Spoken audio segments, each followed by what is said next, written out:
রাজধানী সহ সারা দেশে আজ গুরুত্বপূর্ণ পয়েন্টে বৈষম্য বিরোধী ছাত্র আন্দোলনের গণসমাবেশ।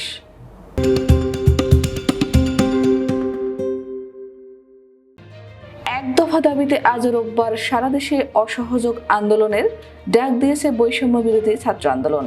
এদিন বেলা 11টায় রাজধানী সহ সারা দেশের গুরুত্বপূর্ণ পয়েন্টগুলোতে বিক্ষোভ ও গণসমাবেশ পালিত হবে। শনিবার মধ্যরাতে এক সামাজিক যোগাযোগ মাধ্যম ফেসবুকে একটি পোস্ট দিয়ে এসব তথ্য জানান বৈষম্য বিরোধী ছাত্র আন্দোলনের সমন্বয়ক আসিফ মাহমুদ। তিনি বলেন, এক দফা দাবিতে অসহযোগ আন্দোলনের পাশাপাশি রোববার সকাল থেকে রাজধানী সহ সারা দেশের গুরুত্বপূর্ণ পয়েন্টগুলোতে বিক্ষোভ ও গণসমাবেশ পালিত হবে।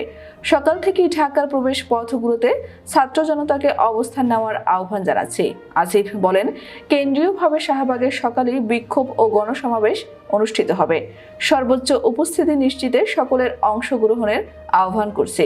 এছাড়া ঘোষিত কর্মসূচি সফল করতে স্কুল, কলেজ, বিশ্ববিদ্যালয়, প্রাইভেট বিশ্ববিদ্যালয়, মাদ্রাসা শিক্ষার্থী, শ্রমজীবী, পেশাজীবী, রাজনৈতিক অরাজনৈতিক নির্বিশেষে আপামর জনসাধারণকে রাজপথে নেমে আসার আহ্বান জানান এই সমন্বয়ক।